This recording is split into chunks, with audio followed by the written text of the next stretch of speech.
You want the PowerPoint straight away? No, that is here, is it? You can put it on so that when I keep on talking. Because I can get it started now. Yes, please.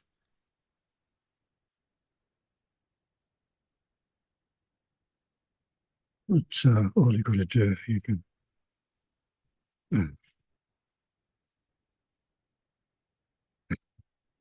Not working with them. Only use the mouse. Yeah. Oh no, here it goes. It was on a delay, was it? Is there like a time? You got a timer on the slide? So what do you say to use this? I don't know. Okay.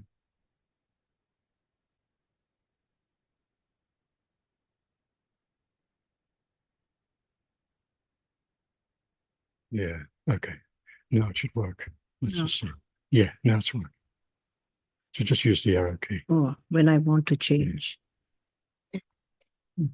Okay. So when I want to change, I just put it onto this.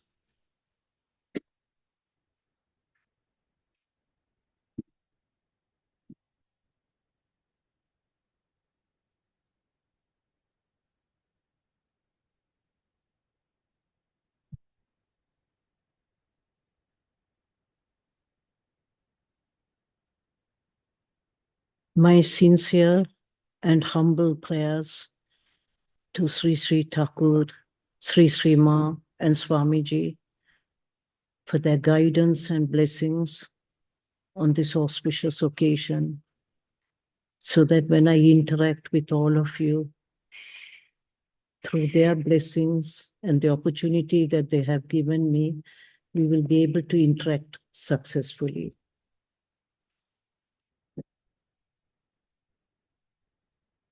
Now, my first opportunity is to thank Swami Maharaj profusely for giving me this opportunity to come and talk to all of you, because it has struck a very sentimental chord in my heart.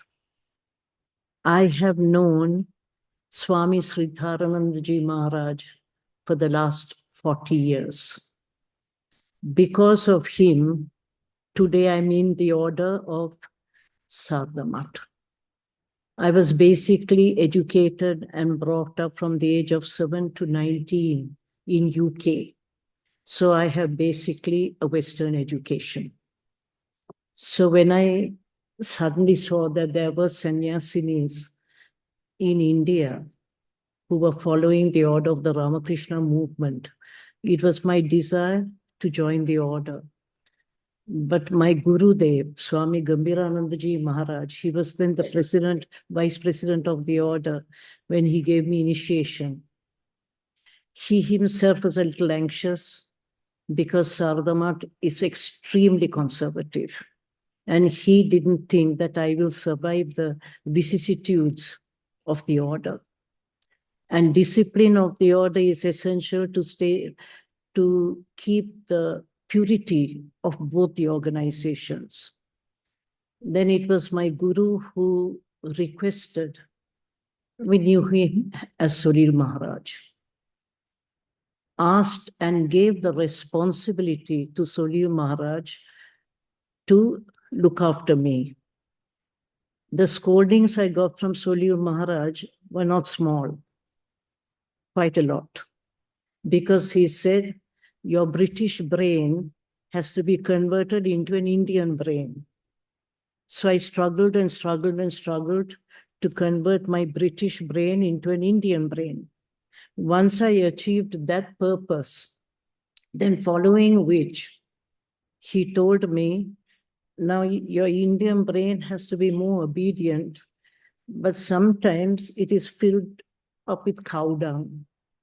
So in that way, I became his daughter. He was a father figure to me.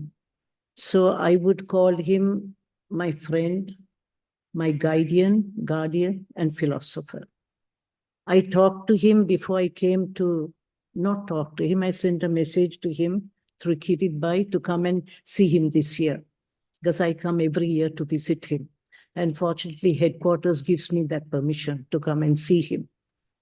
But unfortunately, I didn't get the opportunity because God wills otherwise.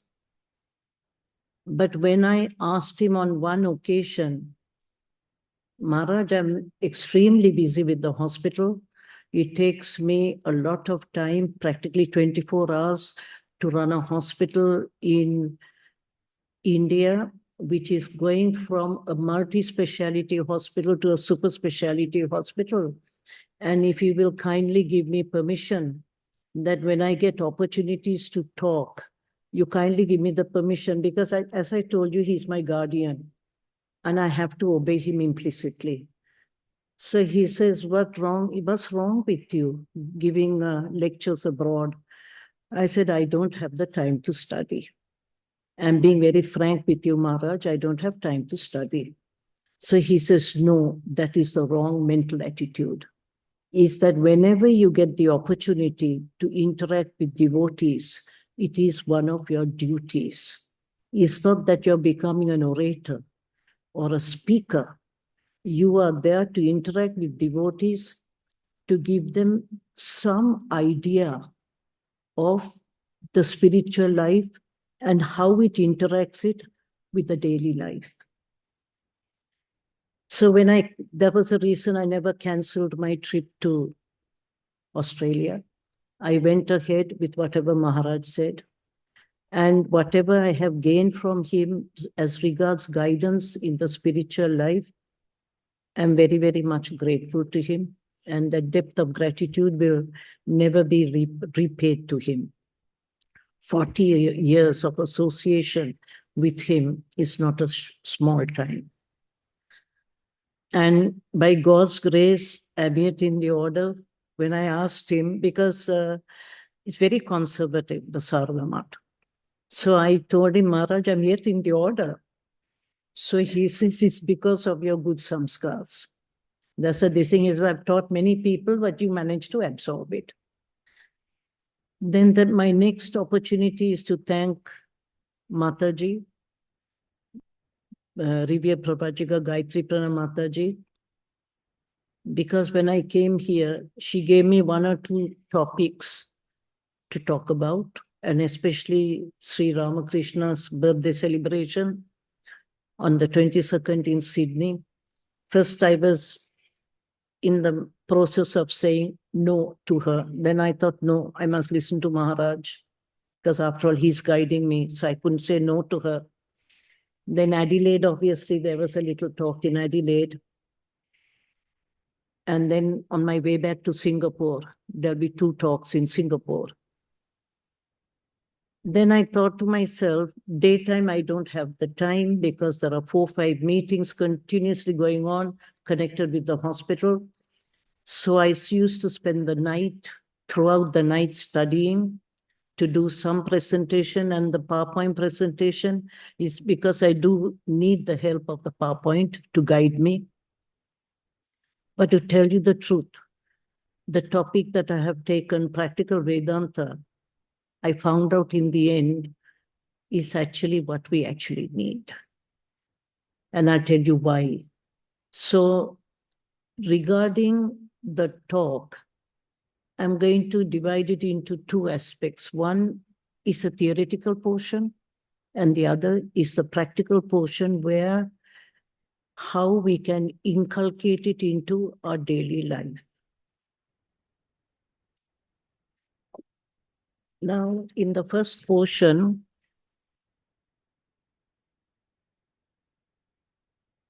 when we are talking about Swami Vivekananda's ideal of service to humanity,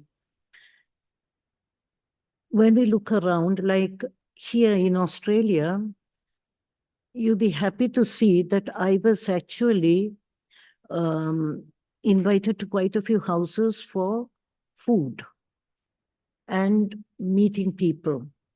And I found out, actually, it was the United Nations. There was no particular nationality present. On the other hand, if I go to India, they're all Indians.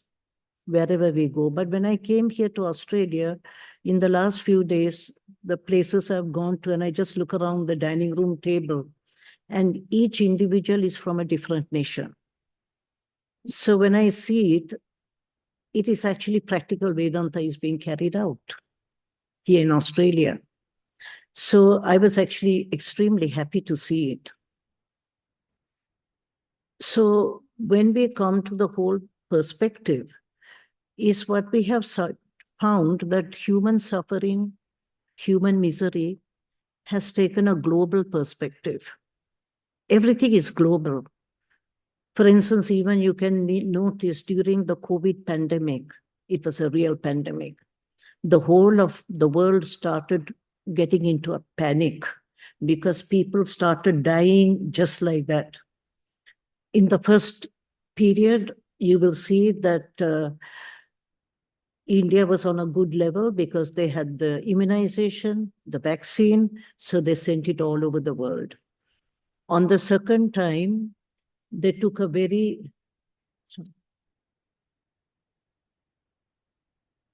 they took a very, very placid attitude. And during that time, what basically happened is that many people started dying. And we were a COVID hospital. It was during that time that I really understood the panic and suffering that a human being goes through. Although we might not have got COVID, but all our surrounding people, our staff, many people were affected because we were a COVID hospital. So that means sickness, suffering, everything has taken a global perspective. And what we find is that Swami Vivekananda's ideal of service to humanity, it gives us all the satisfactory answers and solutions to these global problems. I also basically had the opportunity before joining the order of having an interaction with the Ramakrishna movement. They do service in a very, very big way. And it was a devastating earthquake in Gujarat that many, many people died. And I was really surprised when I was talking to the Maharaj in charge. I had not joined the order by then. I was in Lucknow. And then I was asking him, how do you get over this relief work? Then he says, Mataji, I look after a field. I said, what is in that field? All types of livelihood. Camels, cattle, cows, everything. Pigs, goats. So I said, what do you do with all these animals? He says, why? We go through all the houses. Somebody has lost a husband, somebody has lost a wife, somebody has lost children. Now we go through and see what have they lost and we replace it. Be it a cow or a bull or a camel. It's not a joke. They're very expensive, these cattle and all that. We replace it, obviously, free of cost.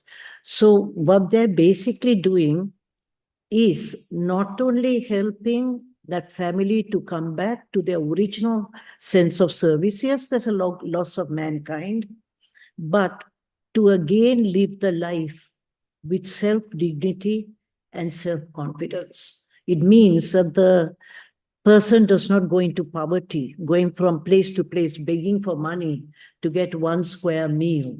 Here they have been provided with everything and to continue their livelihood with dignity.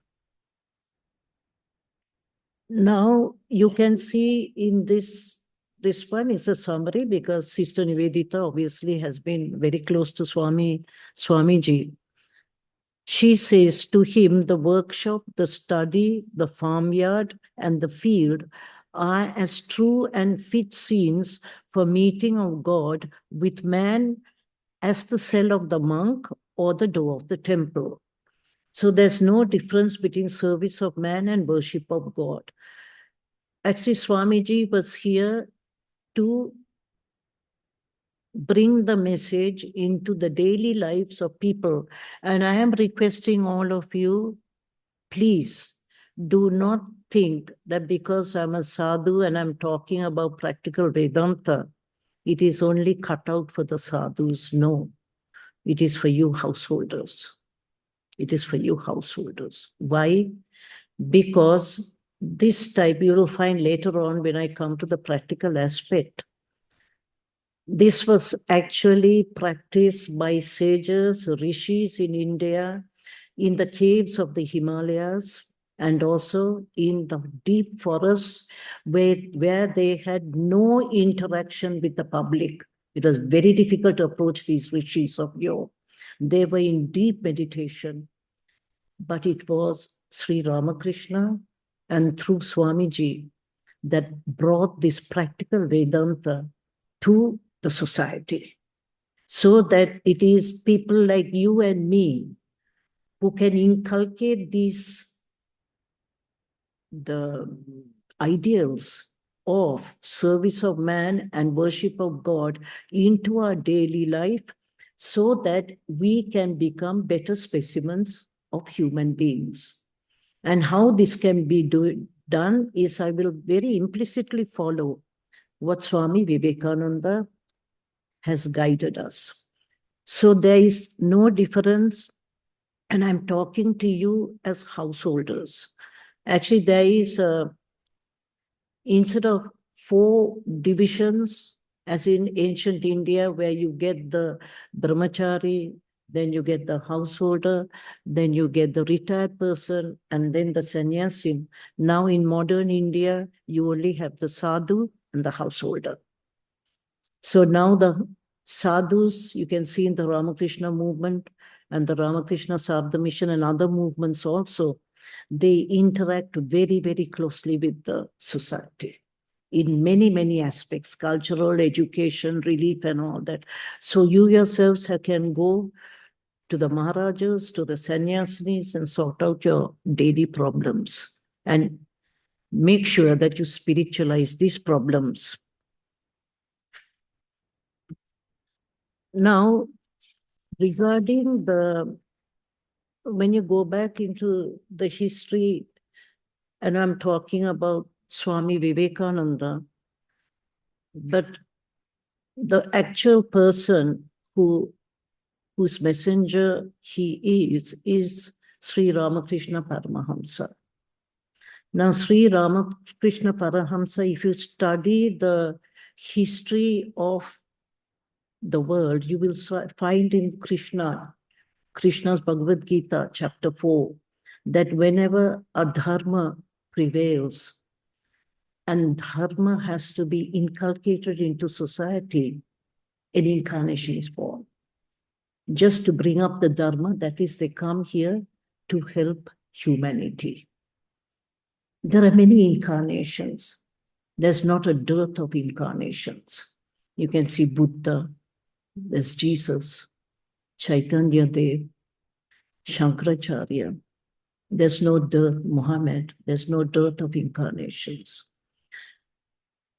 But when Swamiji was asked to write something, the history, the biography, autobiography of his guru, he says, no, I cannot do it.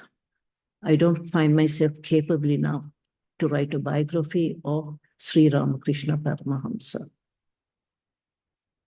Because if you go through their life, you will find out it is really very surprising that to tell you, how they managed to come down, because once Sri Ramakrishna Paramahamsa was in Samadhi, he's always in Samadhi. He comes down from time to time to talk to his disciples, devotees, but majority of the time he's in Samadhi. He saw in Samadhi that his soul or his Parabrahman was passing the realm of the stars, then going beyond the realm of the stars, where you have the realm of ideas. Now, what you have to understand, the purer and purer one becomes, then one passes different realms. Once you have passed the realm of the stars, you go beyond to the realm of ideas. Then you pass that realm of ideas and you come to the realm of gods and goddesses.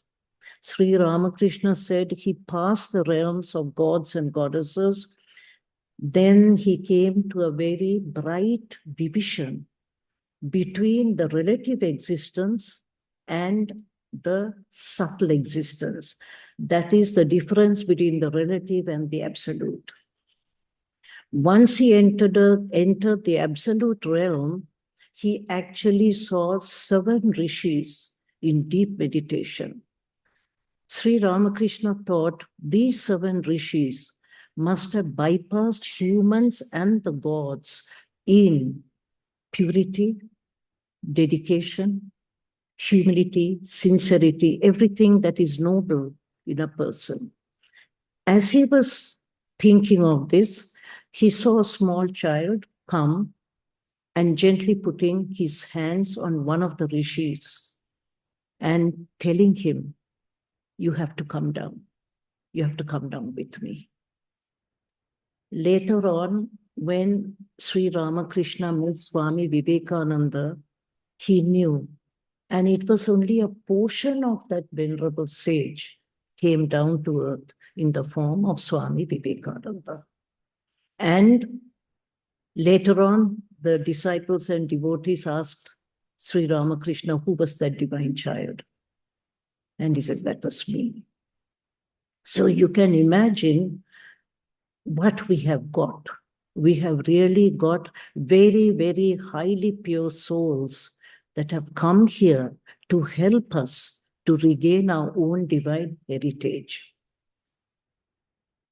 Now, he calls, in the end, Swamiji himself said, at the end, I felt very, what would you say? I felt very, a little disappointed that I hadn't written anything about my guru. So you can see the Aratika hymns, especially the Pranam mantra. The last part of the Pranam mantra calls Sri Ramakrishna Avadara Varishtaya. So somebody told, why is he Avadara Varishtaya? Is he better than all the other avataras? Avadara Varishtaya is the best of all the avatars. But then later on, you can find out when you study the life of Sri Ramakrishna is harmony of all religions. All religions have a central core. The divinity of man. Divinity of man means within each of us, the main principle is pure and divine. The divinity resides in each and every one of us. This is what practical Vedanta is about. Third one, the Sri Ramakrishna manifested, is the motherhood of God. He put Holy Mother on the pedestal for another 32 years after he passed away to manifest the motherhood of God. And last but not the least is the empowerment of women, because he felt that when women are empowered, then there is improvement, global improvement. Now, coming back to Swamiji, his basic life, you will find that the benefactors of humanity have always been, they have gone through poverty or have embraced poverty for a particular reason. Is that Swami Vivekananda's house he was brought up in a very wealthy family, and his father taught him the ethics of life so that the boy will also know what is the value of life. But then when his father suddenly passed away, then there was insurmountable debts. Not only that, the relatives were after the house. So he went barefooted, going from place to place in Calcutta for a job.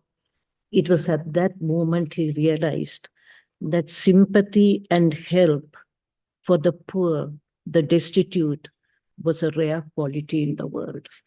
Nobody cared for the poor. So he felt, unless you develop your within, you will not feel for the poor.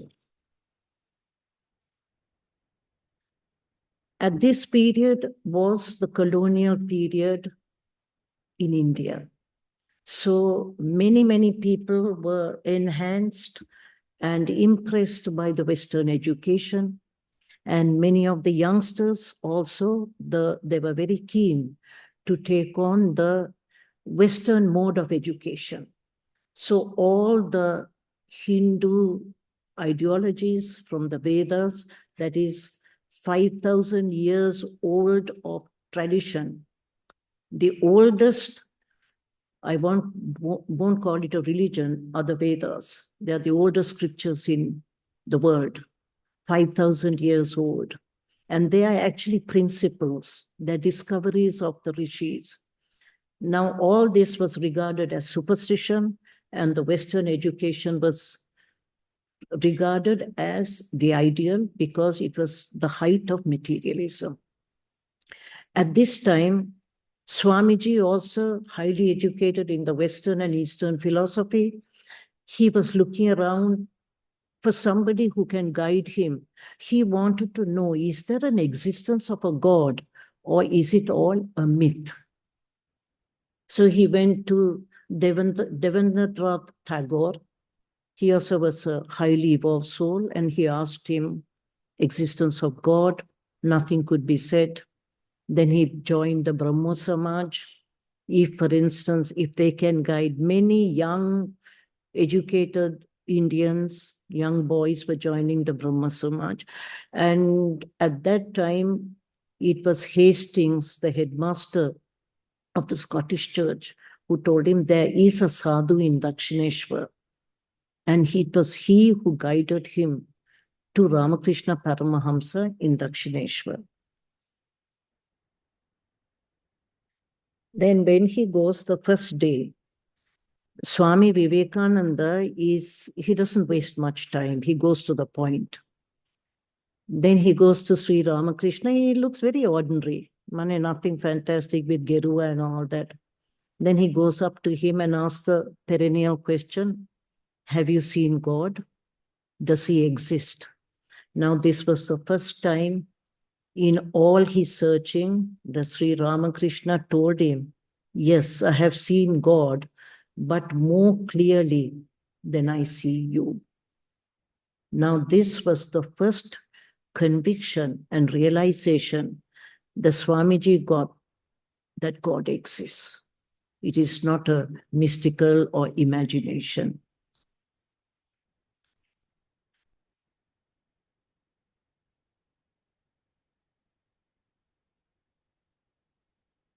Now he goes from time to time, and he has very close relationship with Sri Ramakrishna.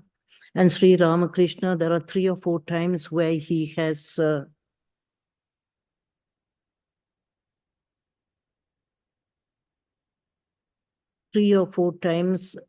met him, and he has found out the divinity of Swami Vivekananda, and he was happy because he was waiting for Swamiji. Now, on one of these occasions, you can see the devotees and disciples are there, and Thakur is explaining the principles of Vaishnavism. Then the principles of Vaishnavism was actually uttering the name of God, compassion to living beings, and service to the Vaishnavas. These were their 3 main principles. But Sri Ramakrishna went into Samadhi. On regaining partial consciousness, he said, compassion to living beings. Who art thou, an insignificant creature, to show compassion to living beings? No, not compassion, but service to them, looking upon them as God himself. Now, this was the first time in the history of mankind that service to man as worship to God has come into existence. Yes, the rishis were there, but that was kept with them. It didn't come into the society.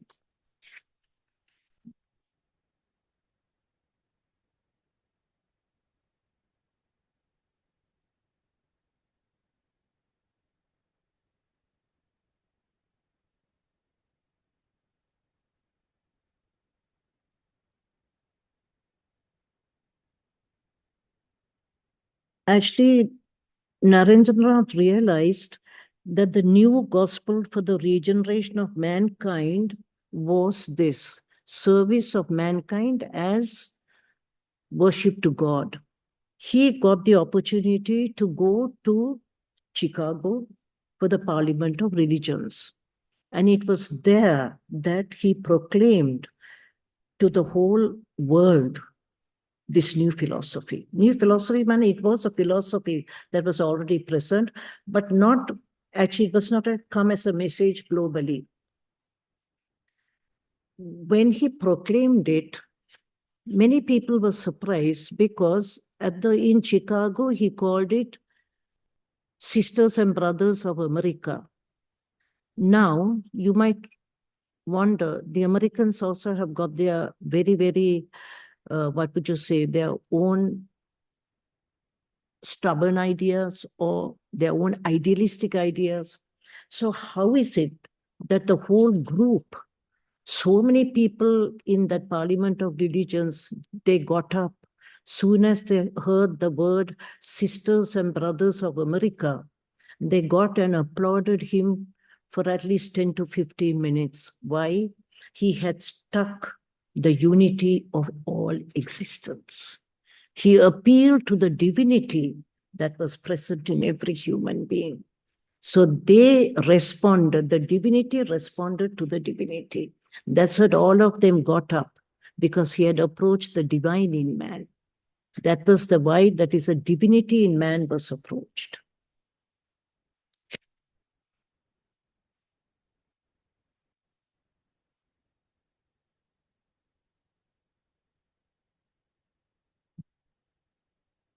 You see, he proclaimed the truths of Vedanta as exemplified by his master. That was in 1893. And actually, he went from America, then he went to UK and all that. He had found out at that time, UK and all that they were organized countries. So it was easy for him to put these ideals into those countries where people could absorb it. So you can find his yoga's philosophy and all that were just spread in America and the United Kingdom. Then when he returned to India, then he had to start his own Ramakrishna movement under his guru to put these ideas so that they can be percolated in India. Now, even Sri Ramakrishna, you will find, for him, he also was one with the poor people because he had identified the divinity within a human being.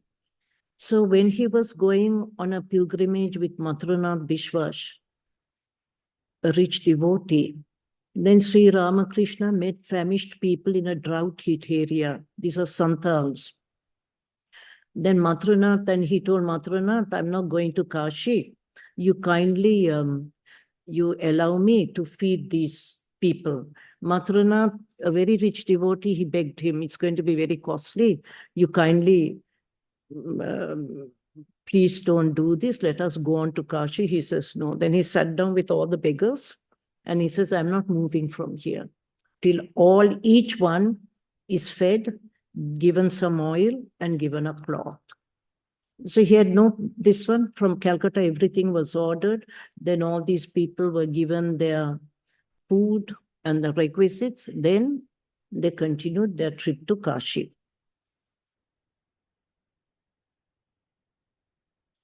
Now, what happens with Swami Vivekananda? Don't forget, he's one of these Sapta Rishis. So he will start manifesting these things slowly, slowly as he grows up. what he has found out when he was actually going around India as an itinerant monk, he found that people were suffering and his heart started feeling for the poor.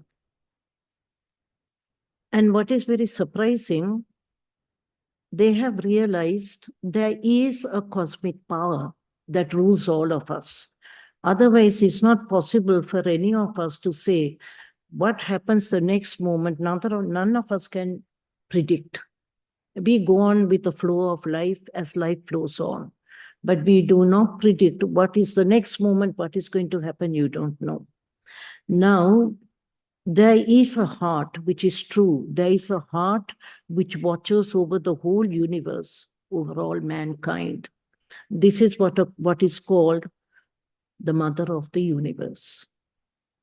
A mother heart, and when your heart is open, you participate in that mother heart. Now, an example in Belur Math, Swamiji was unable to sleep. He was walking in the veranda, and Swami Vivekananda Maharaj, in the room next to him, when he inquired why he could not sleep, he was told by Swamiji, I was sleeping.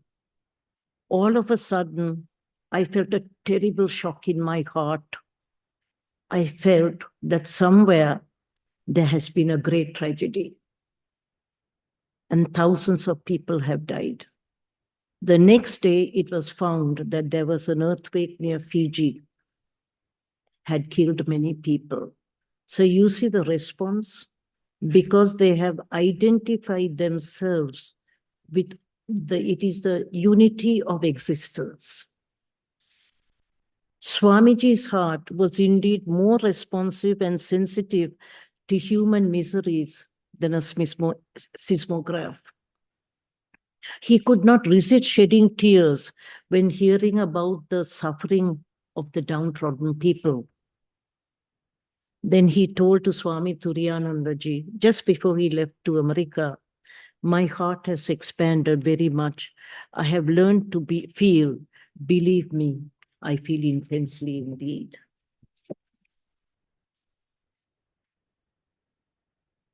Now you can find him after he has traveled all over India. He finally sits in the last rock of India and merges into meditation. When he merges into meditation, he finds that the God is immanent in all human beings. It is the one divine principle that is present in all human beings. Here it is that he felt that the whole world was much a field of service, as was India. This was the global concept, not just India. And then Sri Ramakrishna had left him behind to deliver this message for the upliftment of the whole world. He dedicated himself to that mission to serve humanity. Now you can see these are the Vedic seers. Unfortunately, for people like us, we can never meet these people. Some of them are 150 years old because they depend fully on their inherent, when they go into deep samadhi, they don't need the external food. They have inherent internal food that keeps them going. But it's very difficult to go and come in contact with these people because they're in the depth of the Himalayan caves. And what happens is they basically pray for the peace of the world. So India, it might look very full of poverty or squalor or what it is, but it is the hub of the spiritual world. In India is the core of spirituality. Now here you can see the Vedic seers here are in Samadhi, realized the absolute in the highest superconscious state and visualized him through all. Now, these rishis are responsible for the Vedas. But when they're responsible for the Vedas, Vedas are not scriptures. Like it's an individual and I say something and you write down whatever I say. It is not that. These seers, they actually discover principles which are put into the Vedas. 4 of the Vedas are there. And the end portion of the Vedas, which is the Upanishads, is from which Vedanta comes. Vedanta meaning is Vedanta, the end of the Vedas. That is the core of the Vedas.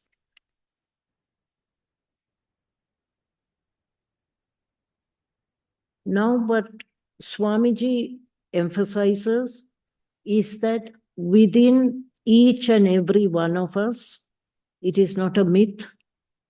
The Vedic seers they have experienced it, is that Swami Vivekananda says, ye divinities on earth, sinners, it is a sin to call a man so. We are not sinners. Because within every one of you you are the children of God, the sharers of immortal bliss, holy and perfect beings. Within you is the divinity. You are the souls immortal, spirits free, blessed and eternal. So what is he basically saying? You will find later when we come to the actual practical Vedanta, there are 2 parts to us. One is this body-mind complex, and the second is the divinity that resides in each and every one of us. That divinity is immortal. That will never die. So what Swami Vivekananda says, please do not get attached to your body-mind complex, because this body-mind complex is what is going to disintegrate. With time, this body-mind complex will disintegrate. But what remains? The soul. The soul does not disintegrate. It goes from birth to birth, birth to birth. But if you're fortunate enough to get the noble ideas of Swamiji, you can stop the transmigration of your soul. And this is what I'm going to show you, the way he has done it. So when it comes to service, he says, he who sees God in the poor, the miserable, the weak, really worships God. If he sees God only in the image, his worship is preliminary. Now, although Saradamat and Ramakrishna Mission are legally and financially completely independent, I'm fortunate to tell you, Sarvaptistan is the hospital, Ramakrishna Mission Sarvaptistan is the hospital of the Ramakrishna movement. Legally and financially, we have nothing to do with them. But the Maharajas do keep an eye on us, because we have got a 125-bedded hospital, which is going from multi-speciality to super speciality. Then one day the Maharaj who looks after the whole of the hospital, imagine working in a hospital with a whole lot of poor people. We work with the poor people. It's just nothing but a madhouse. Everybody wants their problem to be sorted out. Same thing, I would call Sarva Pratishan a full madhouse and our hospital a half madhouse.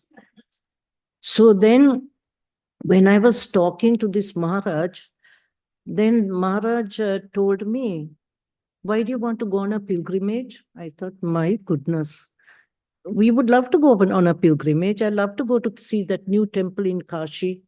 There's a new temple in Ayodhya. I would like to go and see it. He says, what will you do? So I said, why? I just wanted to listen to what he has to say. He says, you'll take some flowers, you'll take all this, then you will go to the divinity. It might be a Shiva Lingam or it might be an idol, Mane a Murti, and you offer all this. Hundreds of desires are within you.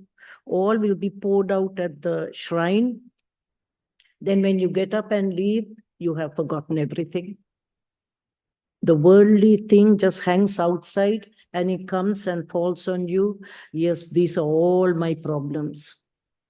But he says, Mataji, why do you want to do that? So I said, what's the other option? In front of you, the divinities are there. Who is in front of me? The patients.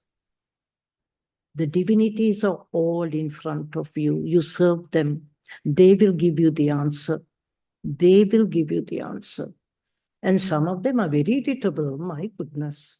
And when you ask them something, they will retort you in such a way, I think, my goodness. And how am I to keep my peace of mind? But one has to learn because I'm serving the divine in them. There was a beautiful incident of a Maharaj in Kashi, Benares, home of service. So he being the secretary, they told him they do rounds every day. They said, don't go to that patient. That patient is very irritable. Don't go to that patient. Then Maharaj said, why I should bypass one patient? It looks peculiar. So he went to that patient and that patient gave him a nice slap, beautiful slap on his face. So he knew the first thing, everybody knew, the nurses and doctors, this patient will be asked to leave the hospital. But Maharaj did not do that. He knew the divinity is within that patient. Unfortunately for that gentleman, he didn't know Hindi or any of the northern languages. So Maharaj got a group of devotees and then started explaining, asked them to find out, what does this person want? He cannot converse. He was a Tamilian. He only knew Tamil. So he only wanted, he says, I haven't eaten for 3 days. I don't eat northern food. Give me a little rasam. I'll be very happy if you give me a little rasam. But they got an Indian Tamilian devotee. They made rasam and all that. He was so happy. For 3 days he hadn't eaten. Bas. So the divinity within that individual had been approached. The divinity was very happy. So they also got a lesson the way Secretary Maharaj dealt with that patient. If it was us, my goodness, he has insulted me out of this hospital because all of them, they're getting free service though. Now, Swamiji teaches noble ideas. Now, this is where the practical aspect comes in. Man making and character building. Don't forget, we are going to follow with the normal flow of life. Nobody is asking you to change your flow of life. You will be a householder or a businessman or a professional. You will continue with that flow of life, but your mental attitude will change. It's only your mental attitude has to change. How the mental attitude is going to change, I will just show you the way Swamiji says it. Now, the way Swamiji puts it is that one must have a faith in a cosmic ideal. There is a cosmic force that runs this universe. You must know that. You must believe in it. If you believe that there is a cosmic force, that means you believe in the existence of a God. There is a God, whatever you might call him. There is a God that guides this universe. Then, how do I convince myself? First is Shravana, listening, hearing the scriptures about the truth, about the nature of reality and the self. There's no dearth of books regarding the reality of the self. Even in one lifetime, you cannot finish off the literature of the Ramakrishna Vivekananda literature, not possible. So many books. So you take the books that appeal to you, appeal to your own sentiment and read the reality of life. Practical Vedanta and all that. Many, many books are there. Then once you're convinced, is that you have to contemplate on what you have read. Why do you contemplate? I have to remove my doubts. There are many doubts. But how can you remove your doubts? Sometimes you might be a little shy. No, I'm not going to tell this to another person. That person will only laugh at me. Why? You take the books are your teachers, your guru, and keep on analyzing your own mind. Your own mind, as it becomes purer and purer, becomes your guru.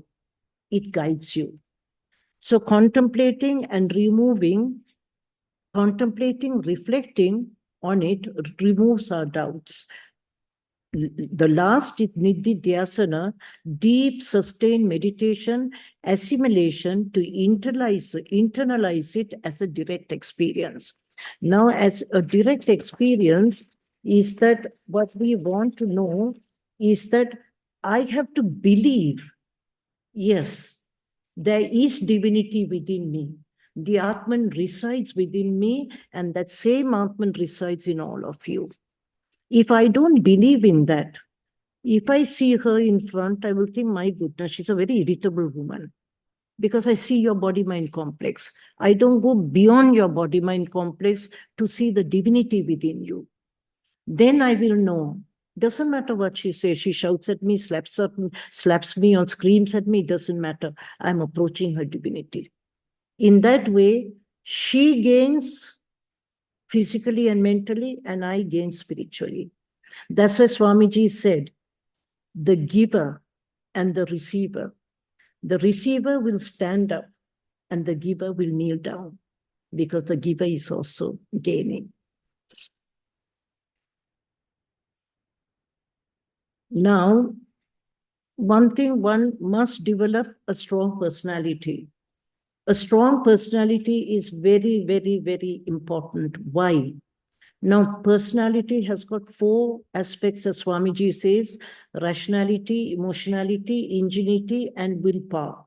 Now, rationality is actually discrimination between the right and wrong. Somebody tells me, go and do this. I said, no, that is not correct. It is not truthful. I will stick to truth. Come what may, Sri Ramakrishna Paramahamsa said, the sadhana for this Kali Yuga is truthfulness. If you stick to truth, that's enough for realization of God. So if somebody tells me, go and do that, I said, no, that is wrong. I will stick to the correct pathway. Emotionality, when you deal with somebody, deal with love, sympathy, compassion as part of service. Ingenuity is one's own ideas to implement a worthwhile project. You have got an idea that will be helpful to many people. Yes, I will do it. Doesn't matter. And the willpower is to achieve something in spite of a lot of obstacles. Now, when we do all these, we come across a lot of obstacles. Now, these are the lower faculties that distract us. Karma. Karma is intense desire for worldly things. It does not mean that from tomorrow I give up all worldly desires and I only fall on God. No. You must start discriminating.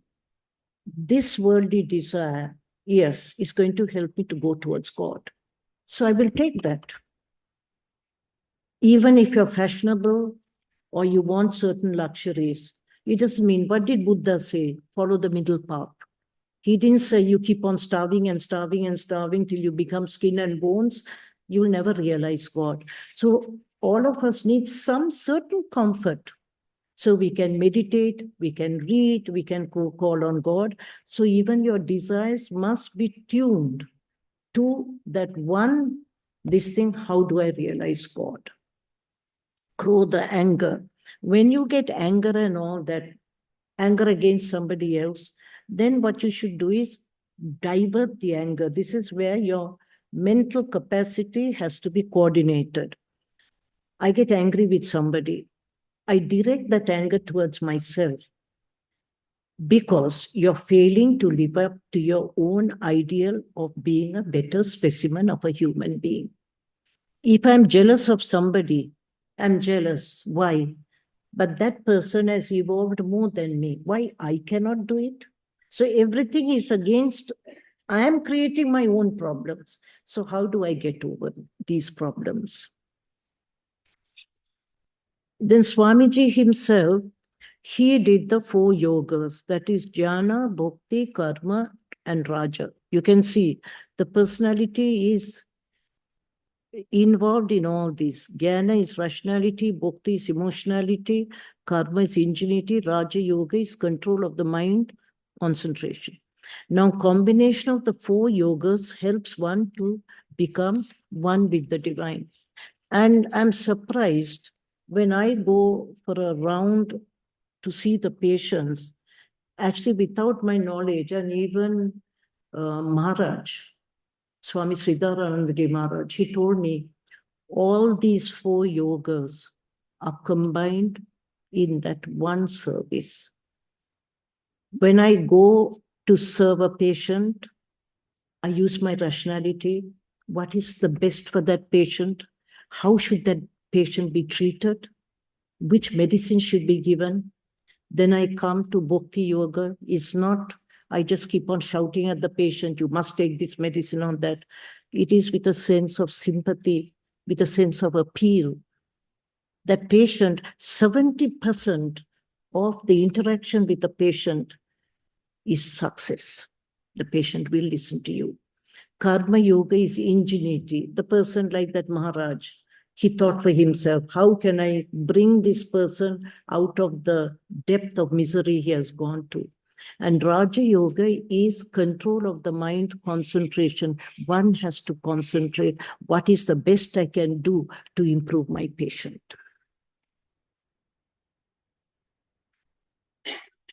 Now, I just want to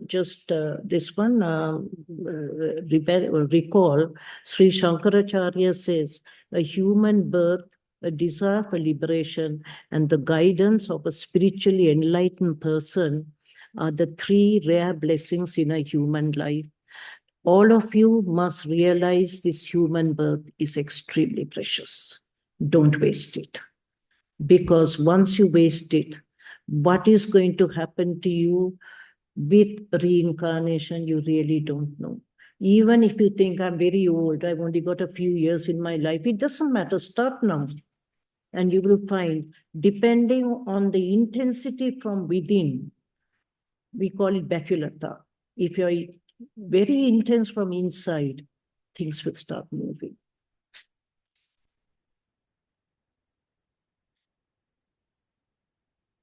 Now, at the end of it, what we find is that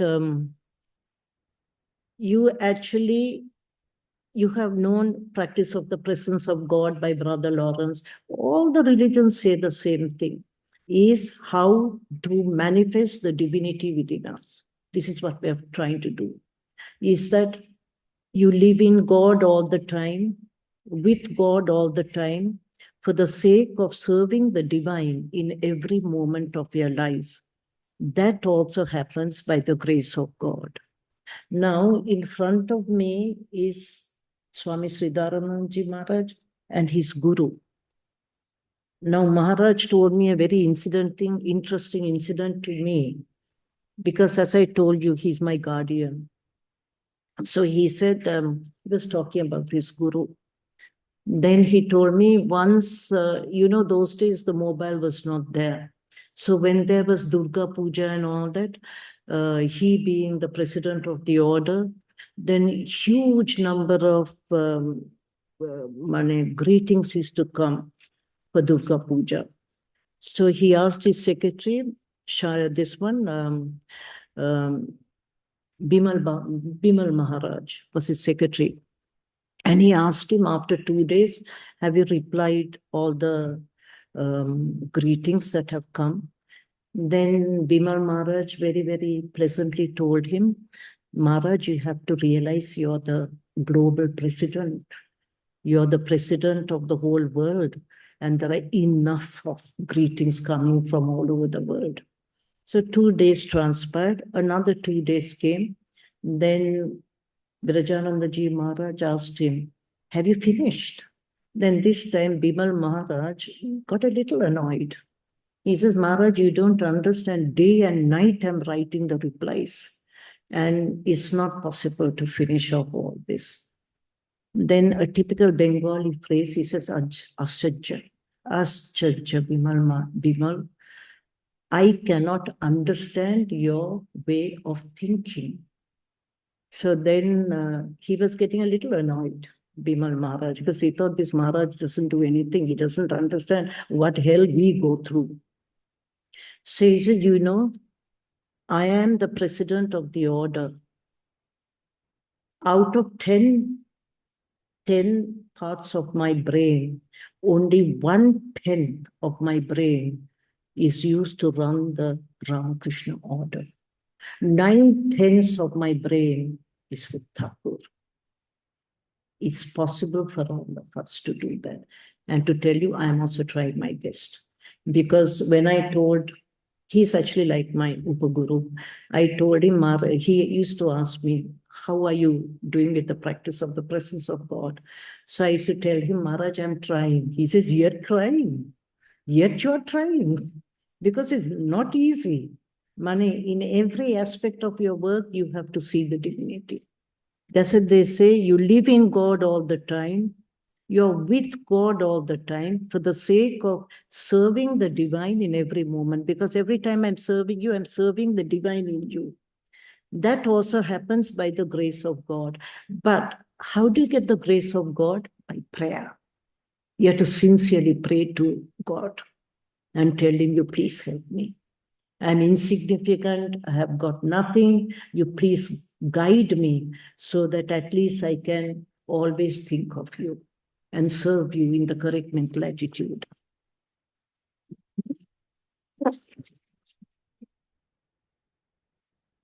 And here is the thing, I've gone past my time, isn't it, Maharaj? Anyway, I'll finish as quickly as possible. Then the main thing is selfishness. Get rid of selfishness. You always, this is by surrendering everything as a sacrifice for the welfare of humanity. Do not be selfish. Selfish and self-centeredness has become a rampant part of today's generation. So please don't put this into your system. Then the central idea of Vedanta is the divinity of man, unity of existence. So in our lives, we have to spiritualize our daily mundane activities. And this actually is done. Mani, it is positively done by us with the correct mental attitude.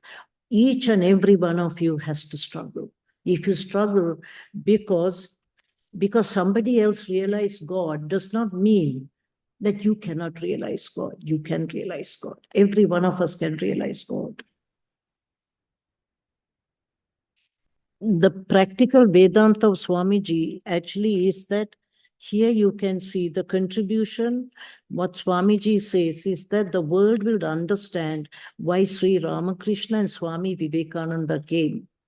And the reason I am telling you is we are really, really fortunate that everything of the spiritual life for us, we don't have to be philosophers, but it has been put into a nutshell so that we can take this and practice it in our lives. And few minutes just to quickly go through. I think I've got a little time, just a little. This one is that the concept in the, I'll go through this a little fast, is that what we have found out, I just want to tell you for about a few minutes about Sardamat. We are an independent organization. Independent is that we are the only autonomous monastic order in this world. We are not controlled by Belur Math. The Catholic nuns are controlled by the Pope, but we are not. Belur Math has got nothing to do with us. So in that way, but the same principles of Swami Vivekananda are followed by Belur Math and also by Sarada Math. But he wanted us, it was Swami Vivekananda who wanted us to be separate. This is the hospital. You can see it. It is a 125-bedded hospital. And this, we have just crossed 75 years of celebration. And I'm happy to say there was a group of devotees from Australia who came over to attend this function. These are the 3 people, but we being a women's organization, The person who actually guides and supports the hospital is Sri Ma. We've got a beautiful picture of her in many parts of the hospital. And some of the donors who come, they said, who is she? Can we meet her? Then I thought, my goodness, if I can meet her, then I won't be here. So then they realized that she's a divinity. And I was surprised. In the ITU, there was one person who was going on looking at her picture. Then I told her, thinking that's the initiated disciple, are you initiated? They said, no. So I said, why are you going on looking at that picture? But they then said, Mataji, when I look at her picture, my pain and all that comes down. So just imagine the way human beings think. I thought, my goodness, she's not even initiated. And even then, it's such a pleasant face. She felt very happy and peaceful looking at that face. Now, these are the main focus areas are health education, healthcare. We concentrate a lot on empowerment of women and obviously community welfare. This is now a multi-speciality hospital, and with the help of Seva Pristan, we are going now for a super speciality hospital. As soon as I go back, there'll be plenty of inspections to make this multi-speciality charitable hospital into a super speciality hospital. These are the general wards. And you can see that we have got 4 modular OTs, 2 for general surgery, that is laparoscopy is going on, plus orthopedic, plus eye, plus gynae. Many types of operations are being done. And this is an adult high dependency unit. You'll be very happy to know that one patient was admitted with a creatinine of 27. So the normal is around 1.8. So I said, my goodness, is the patient yet alive or the patient dead? So then they told me, no, the patient is yet alive. So then we did dialysis, and yesterday the patient was discharged from the hospital. That is our happiness. And here you can see the neonatal intensive care unit. Babies are born because we only serve the poor people. One of the babies are less than 1 kg, 800 grams, and maybe 28 weeks. They stay in a NICU, neonatal intensive care unit, which is the highest grade, for 2 months, but they don't pay the bill. We pay the bill, but the satisfaction we get is a smile on their face as a mother takes the baby home. These are the intensive therapy unit. Some of these patients are 90 plus, but they're all welcome. Actually, Seva Pristan is overloaded. All their high units are all full, so they send some of their patients to us. And even our units are getting full. You can see them, intensive care unit, the ICU. This is the orthopedic unit coming up. We'll be opening it up soon. And this is the dialysis unit. And you can see that the patients that we deal, at least 50 is 25%. Concessional money, it varies. Some of them are highly concessional, price free. So that comes to nearly 50%. Now we go for women's empowerment, which is a very important aspect of our activities. You can see there's a BSc nursing training under West Bengal University of Health Sciences and the Indian Nursing Council. 50 of these girls are admitted every year. And then we do paramedical training under the West Bengal State Medical Faculty. And also these are healthcare assistant training. These girls come from poor backgrounds. They could not get into the BSc nursing, but we sponsor them for 2 years. And they become assistant nurses and they go to other hospitals also. They support their whole family. Now, community welfare services you can do. We do 1 community service every week, and we have to go outside Calcutta. Because Calcutta is full of hospitals. And you can see we help around 3 lakhs of people annually, all free. You see the shabby conditions they stay in, but they're very proud. They told me this is double on a 2-story, the ground floor and a first floor. I mind you, it doesn't even exist. But then they're very happy to show me all this. And even one patient came, well dressed, mind you. So I told the supervisor, why you ask that patient to come? I don't deal with these people because I'm answerable to my donor. Everything I have to write in detail, how I've spent the money. Then they said, no, she's poor. Then show me which house she has come from. Then they took me. Completely dark, little small house. House money, one room. There were, he said, there are 20 people here. So I went, took me a little time to acclimatize. Then I found out that all women there, the elderly women sleeping on that one bed, and the younger women sleeping on the floor. Then they said, the only 10, where are the other 10? Then they said, can you see that hole in the roof? Do you want to go up? I said, no, thank you. Because if I go up into the roof in a rickety staircase, that'll be the quickest way to a hospital. So I don't want to break any of my legs. So then I said, oh, there are 10 people upstairs. They said, yes. Then I said, why is this woman wearing this sari? Then very, very clearly they said, she has got no other sari. All her saris are torn. So we gave 10 saris. Now this is the dignity of poverty. These people will never beg from you. You have to go out and look for these people. But there are the so-called poor. They'll come with torn trousers and everything to show they're poor, and they will take the patient out in a Tata Sumo. So you just see, money, with what difficulty we go through. These are some of the appeals that we have put in. And it says a prayer to Swami Vivekananda to share his choices, blessings, and guide us all.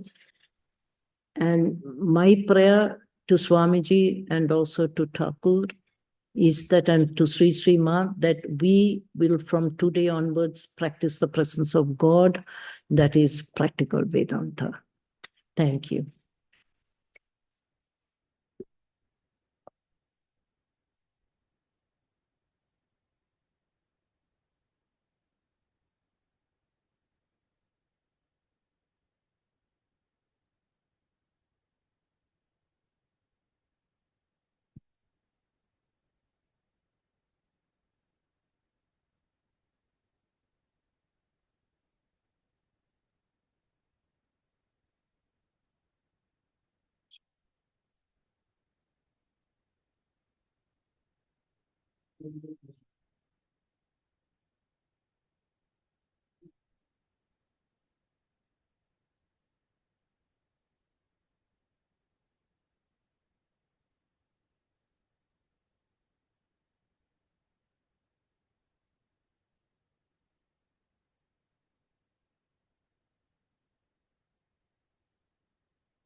She spoke, gave the talk, and I am supposed to give the answer. It's not fair.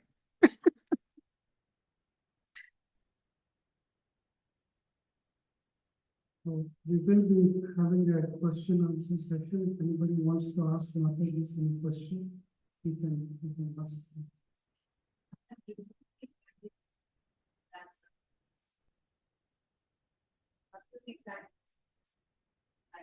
Yogas. We do that all the time in our daily life. We do service to others. Consciously or unconsciously, we are doing serving our family, serving society. That is Karma Yoga. You do some prayers. And the very fact that you have come here, you are interested in some knowledge and meditation. So you're practicing all that. Only good thing that we have to do a bit more conscious of that fact. Do it more with greater concentration, greater sincerity. That's all. We are doing it all the time, but put little more effort.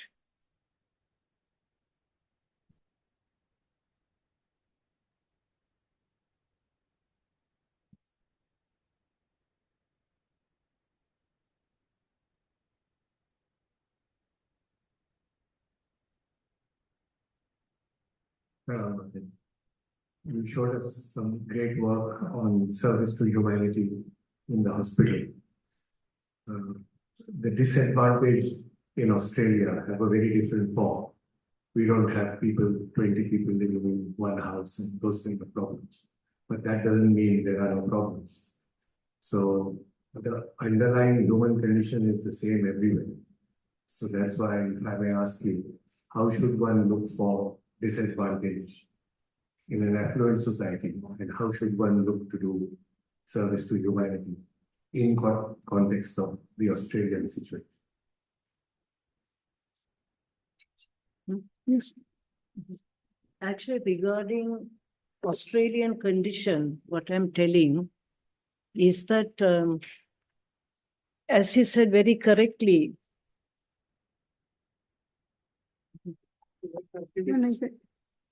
no, it's okay. Let me listen.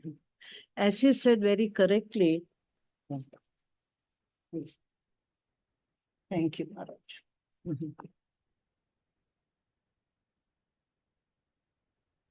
As you said very correctly, when you come to India, it is a very poor country, but then it has managed to evolve, and there are some very rich people, the very rich and the very poor. Now, when you come to the Australian society, it is different because the welfare activities that are done by the government, it covers a whole lot of people. Like, as I was telling you, when I was in UK from 7 to the age of 19, the health system is so good. There's not people walking around the road in poverty. And even if you're without a job, you get money to cover that period. So in that sense, what I can say from my own experience is that most of you people are doing jobs, either jobs or householder or whatever it is. You are in the best predicament to now concentrate on yourself. In the sense how is that you can start practical Vedanta on a serious proposal. In the sense, if I can manage to manifest the inherent divinity within myself, I will be of utmost help to many, many people, because I have realized not only the divinity within myself, but the divinity within every human being, which is the truth. Now, the people who have realized the divinity is very difficult, because one has to have the correct mental attitude. One has to get rid of all the lower propensities such as anger, selfishness, jealousy, and all that, and think of noble thoughts, good thoughts. My fellow businessman is suffering. How can I help him out? Not suffering because of financial problem, but suffering maybe due to some problem in the family or whatever it is. Now, I'm very surprised to tell you that sometimes I go and sit with people, they're not talking, but I've had a lot of peace of mind. That person has spiritually evolved. I might be going with a lot of problems, but when I sit by the side of that person, my whole mind has calmed down. So the spiritual involvement is where you can help a lot of people. So here what I would say from my own aspect, there are much more people who are better advisors, is that I would now concentrate, because what I have told you, I work in a hospital. I might be busy in a hospital, but I have found out that I cannot help that patient to the utmost that I want to help. But if I had spiritually found out the divinity within myself and approached the divinity within that person, the help would have gone much deeper. Not only the body, mind complex, which is the body, the mind, and the intellect, which is superficial, but I have approached the Atman. So that means my help will be on a more permanent basis. So this is what I can tell you, that if you can practice this, it is a benefit. You can make this your last incarnation. You don't have to be born again. That is the end. You have reached your goal. It's okay.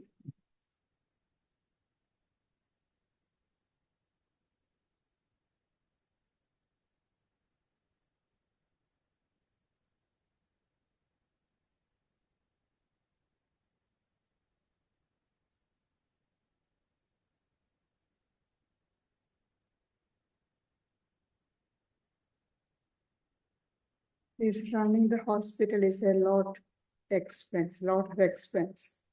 They get donation from companies, businesses, because it's a part of the government rule that they have certain portion should be given for charity. That's for equipment and all those things. But daily running of the hospital, it's very hard. So whatever help we can give, that will be greatly appreciated by them. Just the day-to-day running of the hospital, electricity, water, or the salary of all the workers. A lot of workers there, starting from doctors, nurses, different specialists. None of them are voluntary workers. Early days, the beginning, they used to get retired doctors and nurses and all those things. Now, they're not many. All of them are paid doctors, paid workers. How long you could get the director call number or some other details just in case. So the mother is here, fair enough that we could give some contribution for right now today. Nevertheless, if we want to contribute to the future, if we have done. Yes, yes. Mother has given Nirmala appeal form with all the bank details, and what are the things they are spending the money on, and some. Yeah, because basically the Nirmala has got the appeal, and this is Australia. So India is extremely strict with foreign currency entering the country. So we have got an account in Delhi, which they scrutinize very, very carefully to see that the money is coming from proper users. So all the details will be given to Nirmala, so there can be a bank transfer of the amount. However small it is, we don't mind, because even if you think I can't give huge amounts, it doesn't matter. Even if it's a small amount, it will help one individual, and that one individual is a big thing for that one individual. So, and we also get a lot of encouragement from the donations that you give, because I had requested Revered Mataji, I like to come to Adelaide. It was my request, because I found out I have been coming every time, and I stayed in Sydney to meet my guardian, because he tells you come here and then you talk to me. Talking to Sridharanji Maharaj is a serious talk. He gives me 1 hour. And the 1 hour is I keep quiet and he talks. And he just tells me what I should do and what I should not do, and what is happening in Matri Bhavan. Even when I was in this one and he was in Lucknow, he says that you will never renew your visa. Now I'm an Indian. You will never renew your visa in Lucknow, in Calcutta. I said, no, Maharaj, I can do it. No, you come over to Lucknow so that I can guide you. So in that way, I'm telling you, I have found in the hospital is that if, for instance, even little thing that you give, whatever it is extremely encouraging for us, because we feel encouraged with this Adelaide group. I came purposely here to talk to the Adelaide this thing, because all of you are so much interested in our hospital. And to tell you the truth, the hospital cost 5.5 crores to run the hospital, recurring expenditure, leaving out this one, and we have got the best equipment. That equipment we get from the CSR district companies. So we go for the best equipment, because some poor people feel that we are just giving them haphazard things, but we have the best equipment in the world inside this hospital. So the hospital, you can just imagine a 27-year-old person, a 27 creatinine has been discharged from our hospital. So no problem, you can get all the details from her. I have one more comment to this. The comment is that you are most welcome to come and actually, of course, that way to remind us that we should be thinking about not necessarily just here, which is happening here, we should also be thinking back. I think that there may be occasionally kind of that will be kind of circulated, just remind us of the same as the become should be done. Because we all have a lot of life timing for that. I'm talking about myself. So I think the reminder to us that these activities are ongoing and that some will play. We should And then the other thing I wanted to remind all of you, if any of you, most of you people visit India, you please kindly come over to Calcutta and see what we're doing. We will help you, we will put you up, because just near our hospital is the Ramakrishna Institute of Culture, which actually serves continental food. So it is not that you have to be used to a little scared what type of foods are in this, because they put a whole lot of masalas. But in Ramakrishna Mission Institute of Culture, they're extremely careful, because all are westernized people who come. So even the whole Australian contingent that came for our 75-year Platinum Jubilee, all of them were in high praise of the food that was given in Institute of Culture. So actually it's a general invitation to all of you, please do come to Calcutta, and you can come not only and visit our hospital, that is only a minor issue, but kindly come and see the places of where Thakur, Ma and Swamiji did their sadhana. That is a great encouragement for your own sadhana.